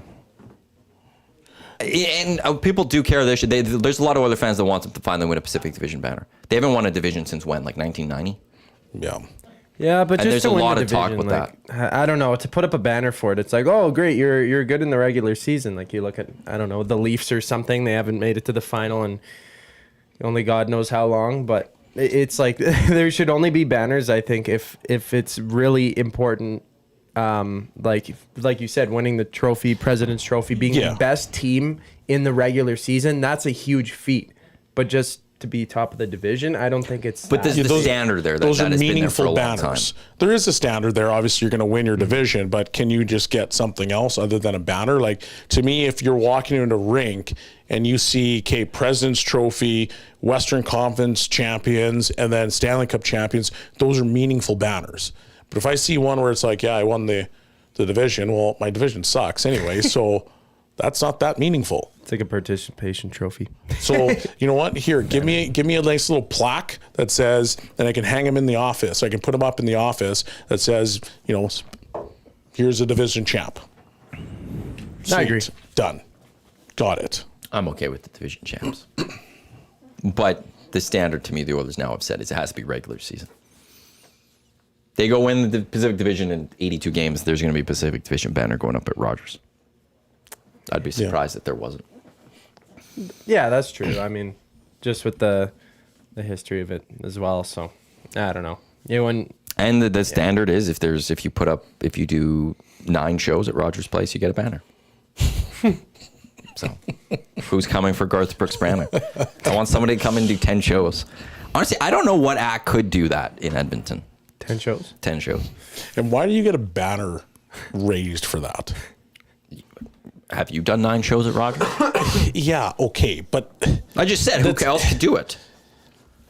You need a banner for that to be raised into that rink. You did 9 shows. Taylor Swift has a banner at the crypto.com. But why? Why? Because I don't know why she has a banner there. Did she do 9 shows? She does a lot of shows. I believe Taylor it. Swift banner crypto. What is her banner? Most sold out performances at crypto. Oh, that's better than 9 shows, I think. I don't know. Well, Garth was probably sold out for all 9 too, but True. Yeah, But no, he and actually that's has where a I go banner. with, like, I don't know who could come into Edmonton and do 9 shows again. Like, 9 is when you think about how many nights that is. Now, a lot of people come from out of town for Garth. I don't know who could get that done. Maybe Once again, Metallica, I guess, could. Hey, here's Think a about how many small tickets were sold. trophy. Thank you. We'll hang that. We'll put that up somewhere. Those banners, to me, should be, here's what the Oilers have done. Here's what the Oil Kings have done. That's their home. That's their building. Allow that showcase to happen. It is the city's building, Man, and it's it's not really. designed for more than just Halfsies. sports. It's supposed to be for the entertainment. Oh, yeah? And Okay. Garth Brooks came and Is that who told you that? the Oilers, as they were trying to get money. Yes, Public exactly. money for Yeah. that. It's the city's rink, and it's for more than just hockey. Yeah. He actually So- has a banner, though. Garth Brooks? Yeah. Have you never seen this banner? No. Oh, yeah, no. He's got a Garth Brooks, like his G logo's up there with, I think, 9 shows or something like that. It's up there next to the Oil Kings banners. Mitch ER does say Taylor Swift, obviously, Matt. And that's a good point. But I don't know if T Swift ever is going to be seen doing arena shows again. She's full stadiums now. Oh, yeah, she could sell X-Ray it J, Commonwealth. I've never been to a Garth Brooks show. Neither Nor have I. Yeah. I'm not a Garth Brooks guy. I'll go to any kind of concert. I have to somewhat like the music. I just I like think I know one the Garth Brooks atmosphere. song. I like being in those kind of venues and those kind of settings. So I'll go. I went to Metallica. Metallica's great, but I'm not going to sit here and be like, I know every single one of their songs. No, but I know, like, again, I think I know one Garth Brooks song off the top of my head. I don't Friends know in any. Low Places or something like Yeah, that. maybe one. Oh, yeah. That's the only one. I'd still go see him though. True. I'd have to get free Had the tickets. chance. 100%. So that's different. So if what you would get you free pay for? tickets- No, I wouldn't pay for it. Oh. Yeah. Wouldn't See, I pay would for pay. Metallica either. Really? Yeah, I'm not, like, I like the rock music. I wouldn't have paid for Metallica. No, Yeah, I didn't. only pay for it free. either. I'm going. What If you got the what tick- band would you want to come that would get you to pay for them? I don't know. Okay. I don't know. What about you? There's a lot of bands that if they came here, Or I'd artists. pay, like I don't know, Judas Priest or whatever. But I don't think he's gonna come. But like Kendrick Lamar or something. I've never really been to a rap show. If Eminem came here or something like that, like I would go see Eminem. That'd be cool. I'm not the biggest rap person, but the idea of seeing Eminem would be like, Yep. and bring him back to my youth. Would I've he be in the seen- arena though? Like you think he would? I think sell he'd out do Rogers arenas. easy? Yeah. I don't think he's stadium tour. Like 1 or 2 nights. I don't know. I don't know if I don't, he- I don't know of any rappers that really do stadium tours. I don't know if there's any. Drake. Yeah. Well, he did the arena last time. He did was the here. arena. Yeah, I but think his he did stadium, stadium. tour is special. Stadium tour, like, because you also have to do an added production value and stuff. Yeah, true. But you're talking about, on average, probably having to sell 50,000 tickets a night. Which is crazy.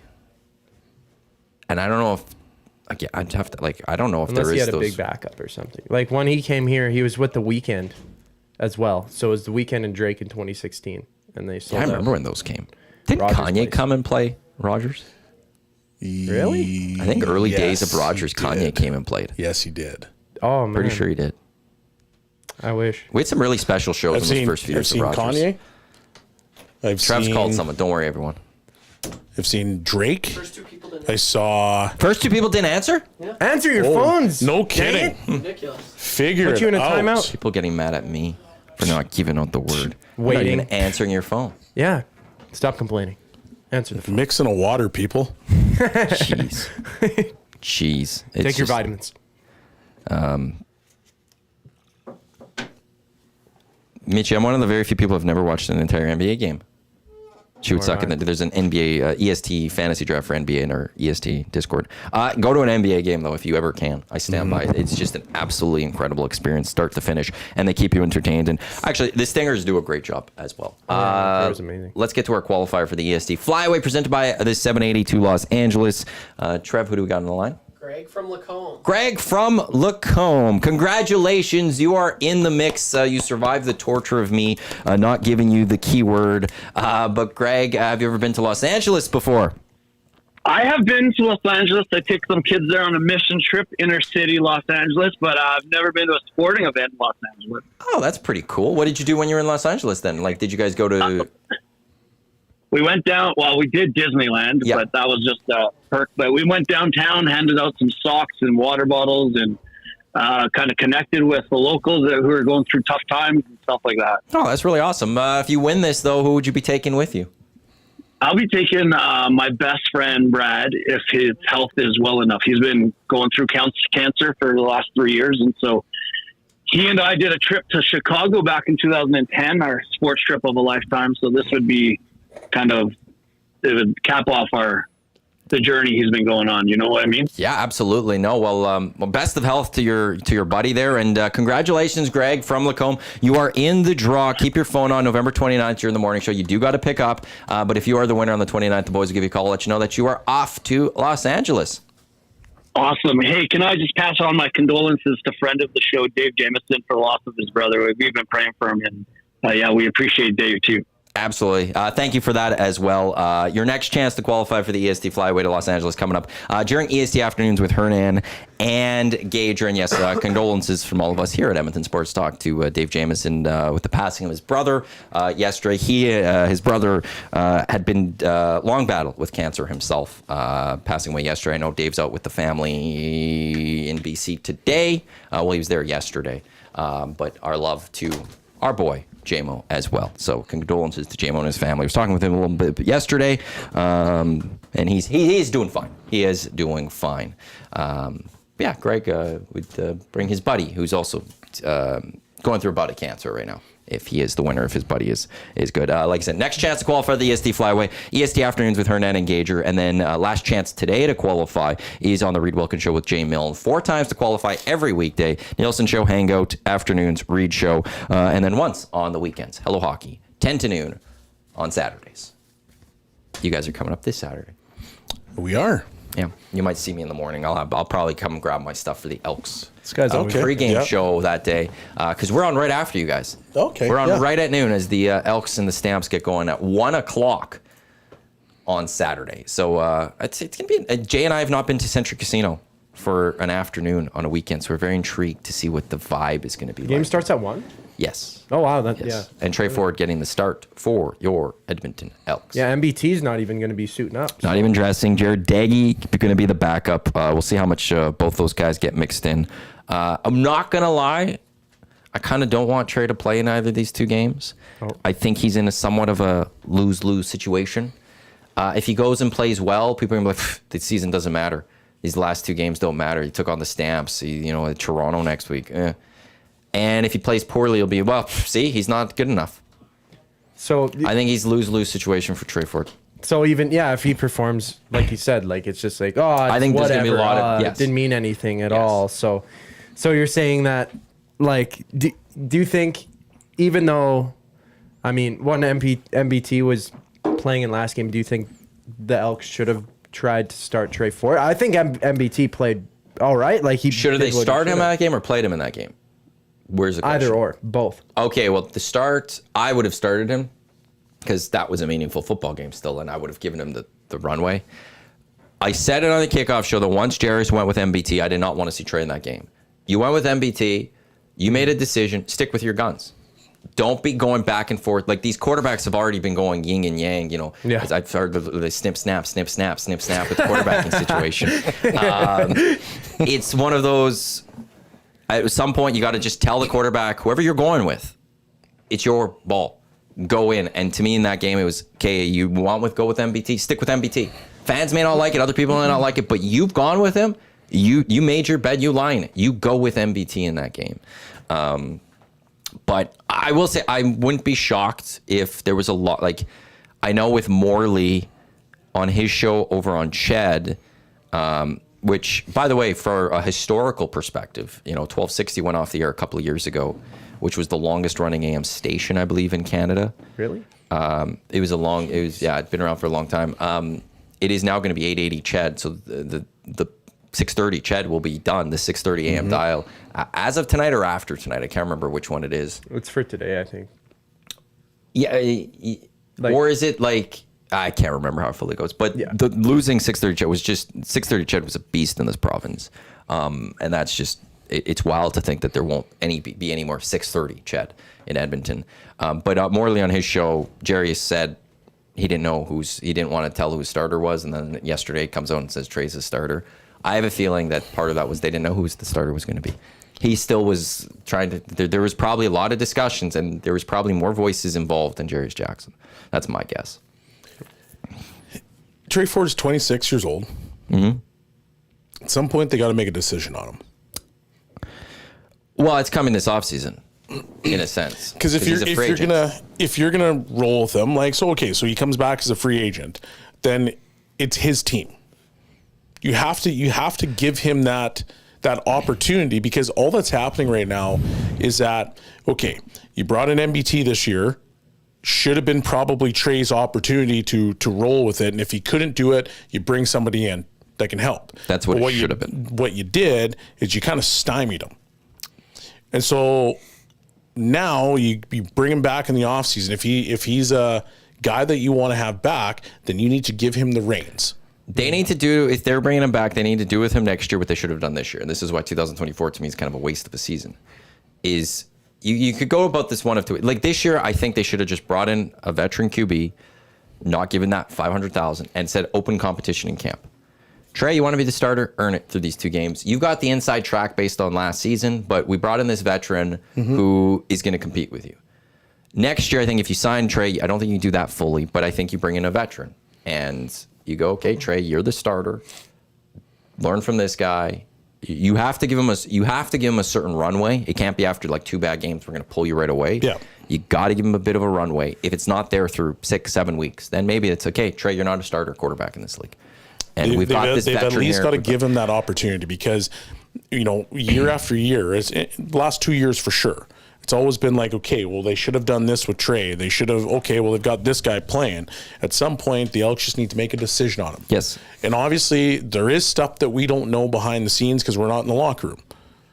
But they keep playing this game. Okay, well, today you're going to be the starting quarterback. Great. You had a great game. It was average. Well, now you're going to go here. Either make the decision, because he would have been classified as a young quarterback with the tools that could be a really good quarterback in the CFL, give him the runway he needs.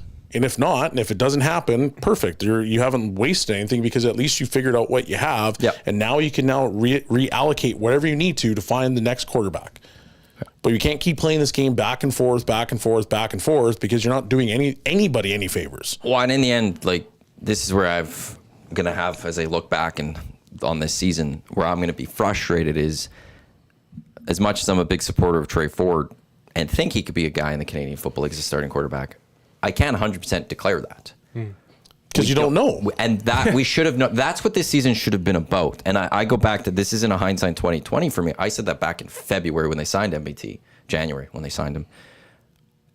I want to know what Trey Ford is. I would have been fine if this season didn't go well, but Trey Ford was the starter, because then we as a city, fan base, media, the team could all sit there and go, is Trey a starter or not? And if he's not, okay, well, this team needs a starter for next year. Yep. And if he is a starter, okay, cool. You now have figured out your starting quarterback moving forward. Awesome. And now you just hope that you saw that development over the course of the year, that, okay, you could build a team for next year. But now we're in a position where we don't know what Trey Ford is. And, you're probably not going to bring back MBT next year. You got to now go figure, like, there's still so much unknown going into next year. And I go back to relate this to the Oilers. There was the year where it was the last year of Koskinen and Smith. And Stuart Skinner got the shutout against, I keep forgetting who it was. I always thought it was the Blues, but I think it's someone else. Maybe it was the Sharks. And he immediately got sent down to Bakersfield after that. And he never came up the rest of the way. And I was on 1260, and I know there's a lot of fans out there that were saying, play Skinner the rest of the season. Like, you got to go with him. And I don't care if the Oilers don't do well in the playoffs that year. You have more of a definitive idea of who Stuart Skinner is, whether he could be a guy for the team next year or you need to go get someone. Well, they didn't go do that. They didn't bring back Smith. They didn't bring back Koskinen. They went and spent money on Jack Campbell. It became Campbell and Skinner. And then in the end, Campbell wasn't the guy, and Skinner has proven to kind of be the guy. Yeah. Well, you could have maybe gone out and not signed Jack Campbell that offseason. You could have went and got a different veteran backup for cheaper because you knew Stuart Skinner was going to be the guy. Yep. And you wasted that stretch. I don't think they thought that Stuart Skinner was the guy, though. But you don't know that without playing him. What my thought process was that they were probably saying that he needed 2 more years. So you're going to go down to Tobago. You're going to play the majority of the games. You're going to develop more. Then the next year would have been your year where you're up and down and then established. Is what I think they were thinking. But then they went in and they said, okay, we're not bringing back Koskinen, we're not bringing back Smith, because if they did, well, this fan base would have lost their minds. So they went out and they said, okay, well, we need to get better at goaltending. Who's the best guy available? And at that time, it was Campbell. Yep. Which, obviously, in hindsight, you're like, well, that's probably not great. But they didn't think that he was ready yet for prime time. And now, with that being said, so everything I just said, with that being said, they still probably could have said, hey, here's more of a sample size in the NHL. And maybe you would have seen, oh, actually, no, this guy, we could speed this up a little bit. Yeah. And that's what I go with Trey here. This season should have been play a lot more Trey. I think Chris Jones would still have a job today if he had played Trey this season, because they could have lost football games. But the fan base could have accepted it because either, one, you saw Trey Ford develop and you could have been in this spot and people have been like, that's cool, we see a future here. Or if Trey didn't go well, people would have went, well, we all wanted Trey. That didn't go as well. And I think there would have been a chance to still have Chris Jones could have still have been here. Yeah. And that's not what is going to happen. And we're still sitting here going, I can't definitively say Trey's going to be a starting quarterback. And I don't think anyone can definitively say that he can't be a starting quarterback, because you could point to the Winnipeg game that he didn't play well. Absolutely. But I can point to the Saskatchewan game until he got hurt against BC this season, and many parts of last season go, he can be a starting quarterback. And that's where this season's going to be a little bit of, well, not a little bit, it's going to be a waste of a season in the end, because that should have been, at the very least, the prize of 2024. Well, do you think we know who Trey is? Well, do you think, like, because Chris Jones didn't really want to play Trey Ford, he had that thing, whatever it was against him, that he didn't want to have him playing for the Elks. Do you think Trey, in any sort of sense now, almost given the short end of the stick on both sides when the new coaching and staff came in, do you think that he might have some Not want to something stay? against wanting Yes. to move on and sign somewhere else. So he actually has that opportunity. Fear of mine the entire time at the moment he signed the MBT is that he'd want to walk. The things that I would say is, as a Trey supporter, president of the fan club, Present. You gotta what I will say with is if you're Trey, you aren't a full proven starting quarterback, so you can't exactly dictate your terms across the Canadian Football League. So you do have limited options. Mm-hmm. The Elks organization possibly might go through a clean sweep. So if they do that, everything that's happened to you from this franchise in the past would be gone. Yep. So you can't, I don't think, fully hold that against the organization. You know the fan base loves you. Like, in the end, you know if you're Trey Ford that the fans absolutely love you. So, like, you can't hold, I'm sure there's good things that he loves with his organization because he sees the fans that love him. I would say if the Elks offer him a starting job, I think he stays. If the Elks say, we're going to bring in another veteran, I would even say as much as competition going into camp, I could see Trey going, I'm going to go be a backup somewhere else. I can go and I'd rather have the clean, fresh start somewhere else as a backup than being in Edmonton as a backup for another year. You know what this situation reminds me of? And Dusty's going to love this. And it might have some relevance, might not, but Puljujärvi. I've thought of that too. Like, honestly. Yeah. The last comment that just came in the Nasty Chat was from Zulu. I said, I just can't understand how Trey Ford is some second coming for this franchise. I don't think that's the case, but the tools that he has suggest he should be a very good quarterback. Yeah. I don't think second coming. Second coming to me is like Warren Moon. No, but I could see him. I felt like I could see it. If he hits the level I think he could be, he's an 8 to 10 year starting quarterback with this franchise. Sure, but a very good one. Top one. Yeah. Face of the league. There you go. Do you think face of the league? Yes, because of his skill sets, because of the speed. And the reason I think really highly of Trey Ford is I've also seen improvement year in and year out. Year one, he came in and he looked great for the very short time, got hurt though, but there wasn't a lot. Last year, he came in and he was mobile a lot. He moved around. He was flashy in that way. This year, I've seen the arm improve, and I've seen the fact that he's at the early part, like a little bit of pocket presence improve. The Saskatchewan game, he didn't try to just run around. He didn't try to leave his pocket. Yeah, fair Winnipeg, enough. He left his pocket too soon. He reverted back to Trey Ford from last year, the year prior, which I didn't like. But we've seen some improvement in that way. If Trey Ford fully takes another step and fully just believes in his offensive line and stays in the pocket and only moves around when things completely break down, the skill set that he has between the arm getting a little bit better and his decision making, if that can grow, and as long as he makes the right decision when to go down and when to slide and when to get out, there's a guy there that I think could be as flashy as you'd want. His speed is unmatched. Fair. But Warren Moon was probably one of the best Warren names. Moon. Yeah. So that to me is a second coming comment. Okay.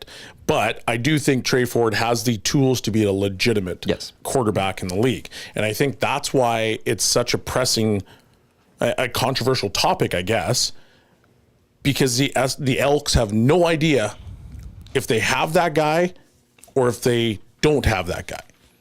And the hardest thing to do for most teams in football is to try to find an elite quarterback. Yep. And that's what you're always trying to do. So if you don't have that, at least you would have been able to give yourself runway to go find a different guy to bring in to help your football team. So I think that's kind of more the comments that we're trying to get figured out. Bootsky in the Nasty Chat. Liking or disliking Trey Ford never came into Jones's decision to sign MBT. He guessed wrong that the veteran would give them the best chance to win this year. A few things. Jones has never gotten right with a quarterback. I pointed that out back in Feb. I do think, actually, though, I disagree on that liking or disliking Trey never came in. The only reason Chris Jones had a job going into this season was because of Trey Ford, because they won football games last year. And I don't know why you then wouldn't have thought that Trey Ford could possibly go win you football games. But also, I still go back to, you didn't have to win a lot more football games this year. Like, if Trey Ford was the starting quarterback versus MBT, they could have won 4 football games this year still. And I think the fan base would have been somewhat happy with that. Like, I shouldn't say that. They're right now, they're only at 5. I thought coming into the season, MBT would have been with the Elks 9 to 10 wins. I said I thought Trey Ford would have been about 6, 7 wins. And I think the fan base though would have been happy with that Trey Ford one because you now have a developing future quarterback. And MBT is not the future of this franchise. Maybe you could get one more year of MBT, but that's about it. He's not the future of this franchise. I don't know if Chris Jones would have still been the coach because I think there's a lot of things that the team was doing that lost them football games. Bad penalties being number one. Yeah. And so if you keep taking those penalties, well, good luck. Like something's got to change. Portions of this hour of the EST Hangout brought to you by the High Product Marketing, official merch partner of EST, promotional products that bring the buzz. Check them out, thehighproductmarketing.com. They are also the official merch partner of Whale and the Wolf, who will be taking part in GedFest next Saturday, October 19th. Proceeds of that sale, Ben Stelter Foundation, Alberta Cancer Foundation. It takes place Midway Music Hall. Tickets, gedfest.ca. It's a show that's been held in Calgary in honor of the late, great Gord Downey, frontman of the Tragically Hip. Whale and the Wolf is playing, as well as Edmonton's premier Tragically Hip tribute band, Hypnotical. So once again, Midway Music Festival, October 19th. You can go see the house band of EST, Whale and the Wolf, gedfest.ca. Proceeds from ticket sales to the Ben Stelter Foundation and Alberta Cancer Foundation. Road Warrior is brought to you by AccuSteel Heavy Haul Trailers, custom manufacturing of heavy haul trailers for mining, oil and gas, equipment, highway transportation, trusted by leaders in the heavy transport industry. Get on the road with peace of mind for your large loads. AccuSteel.ca. Obviously, once again, the Edmonton Oilers hosting the Winnipeg Jets, an 8 o'clock start. What else do we? There's going to be a slate of hockey games a little bit today. You got Leafs Canadians in Montreal, Rangers Pens, Flames Canucks, Avs Golden Knights. So one of those two teams is going to have a loss to start this season. That's in the NHL as it gets going. And in baseball, you've got starting at 1 o'clock, Tigers Guardians. That series tied up at a game apiece. You got the Mets at 3 o'clock today, looking to finish off the Phillies. Citi Field is going to be absolutely bonkers today. The Mets up 2-1 in that series. Dodgers Padres at 7 o'clock later tonight, with the Padres looking to take out the Dodgers, which yesterday was a wild game. It was 6-1 Padres, and then a grand slam by the Dodgers to make it 6-5, and then it just stayed that way the rest of the game. That was early. And then my Yankees and Royals, that series tied up in a game apiece. That's happening today as well. So we're loaded with sports. Absolutely loaded with sports. This is almost the best time of the year because now I think NFL is there, and then the NHL is starting up, MLB playoffs, and I don't watch much MLB, but I tune in for a bit of the playoffs now, and it's exciting. Like the pitching clock, having that's only for the playoffs, right? Like they don't have that in regular season. They take that out. If I'm right, the pitch clock's always there. I think. Now. Yeah. Oh, always. Oh, okay. I think that was something that started at last the start season. of Last season was the pitching clock came in. Was it the time. start of last season or the Yeah, end? I'm pretty sure it was the start. Start, yeah. Okay, well, I enjoy that, and then like just everything's just starting to go. It's a nice time of the season, just fall time. Like I can't complain about anything, man. I like it better than spring from a sports viewing perspective because baseball playoffs, CFL, NCAA football, NFL, NHL, NBA gets going right away. College basketball will get going right away. Like to me, it's all happening. It's soccer, Europe is soccer. In the spring, it is NHL playoffs. It is basketball playoffs, but there is no NFL. Baseball just gets going. You could throw in the Masters at that time. But from a sports viewing perspective, like to me, that's more of cool. There's sports happening, but I can also now go outside and do things outside and enjoy life. I have a question for you. Okay. CFL. Yes. Do you think they should move up the time when they start? Yes. Okay. I don't understand why they've never done that and they've never decided to do that. There's a few reasons for it. One is they don't want to compete with NHL playoffs. And to me, I'd rather my start of the season compete with something than the end of my season. Like compete with everything? Like the draft of the CFL takes place after the NFL draft. It has to because players get drafted. You need to know where they are to see if you're going to draft them. That means that's the beginning of May is the CFL draft. So GMs don't want this like preseason to begin before that. That's fair. Is there anything? I think that's kind of the big ones. Screw the GMs on the draft. Like MLB does a draft mid-season. Draft your guys and maybe they don't come for a year or change the rules or they come mid-training camp, or something. I would also don't care about the start of the regular season. Like we saw it happen come up this year. Oilers and Elks played the same day for Stanley Cup. They moved the Elks game up. I would move the game to a different day. I would go a soccer model where you could possibly move days around. But I would rather, like, how often does that happen, though? Like for an NHL Canadian market to get all the way to a cup final and then it impacts a CFL game of the same market, how often does that actually truly Doesn't happen very often. Move it up. Have the playoffs in nicer weather so it's easier to sell those tickets in the playoffs. Like, look, I'm one of those old school fans that wants to go in the cold and freeze my butt off. People aren't that way anymore. No. So I would move it all up. To me, do you want my truthful, if I was commissioner for a day? This upcoming weekend would be playoff week 1. And it would take place on Thanksgiving Monday. No one does anything on Thanksgiving Monday anyways. People that have their dinner is on the Sunday usually. Yep. What's anyone doing on the Monday? Have your 2 playoff games. Move the playoffs to the week after to the Sunday, not the Saturday, back to the Sunday. It gives you a little bit of an extra advantage if you're the division winner because it's a little bit of a shorter week if you're going Monday to Sunday. Yep. So there's a little more advantage of going your division and then Grey Cup the week after that. Thanksgiving weekend is the start of CFL playoffs. I like it. Nicer weather. Nicer weather Like, and yeah. like more people, like no one's working on the Monday. Or most don't work on the Monday, I should say. So you do a game, playoff games at 11 and 2:30. People, I think you just, the NHL is just getting going. You're not really competing with them. Yep. I think you could have great TV numbers on that Monday. I would 1,000% agree with this. Now, is the Grey Cup this year is what, November 16th or 17th or something like that? Like it's yeah, 17th. mid-November, Yeah, like that's too late. And they've bumped that up a week. It used to be a week later. The CFL has bumped up an extra week. It used to be the same weekend as U.S. Thanksgiving. And now it's been bumped up. But like imagine if, okay, I'm going to say next Monday or this upcoming Monday. Well, this is abnormal temperature. Sunday's right now looking to be 26. Monday's 22. But even if it's like weekend weather, like right now we're looking at today is 12, tomorrow's 12, Friday's 14. Even if it was that was playoff weather, how great would that It'd be perfect. But I would even say as far as 0. Yeah. I could see a game at 0. I'd go watch a game at 0. But there's these games where you're watching and there's so much snow and it's like minus 10, minus 15, minus 20. You're like, I don't want to watch this. Like, I would rather be in the comfort of my home, or I want to watch, the NHL, or I'm going to watch the MLB. That's probably over by that time, but the NFL. Yeah. Like, that's just what happens. And it's not to take shots at the CFL. There is a good product there, but you got to find these times where it makes you Prioritize it more almost. where it makes you better. If they did my way of things, week 1 of playoffs would be the 14th. Division finals would be the 20th. Grey Cup would be the 27th of October. Grey Cup, that would be you're bumping up Grey Cup by 3 weeks. So that means the season this year would, I think the Elk season started on the 8th. You would have actually had to start on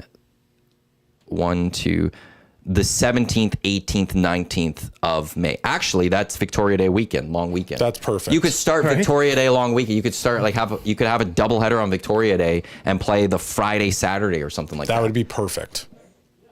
That's how I would do it. And you still- Mish. and Commissioner Matty just figured out how the to draft would be, if change I everything. recall when the draft was this year, I think it was like the 1st or the 2nd of May or something like that. Training camp would have started just a few days before You don't that. even have to move it. Oh, no, you could. Those players that you draft, training camp would have started a couple days earlier. Right into it. Those that you want come in. The rest you could send them back to college or something like that. Yeah, CFL, I've you been might want wanting to that for years. You might want to tune in to the Hangout. Just solving things. Belsy, That's what you do. It's great having you in. Always a pleasure. Hello Hockey, 10 o'clock on Saturday. I know we're a bit away still, so I don't know if you still fully know what's coming up. David Pagnotta will be on. Your Hello Hockey insider. I think we'll have a pretty good guest again. Craig Conroy this past weekend. Female this time. Has been an Olympian.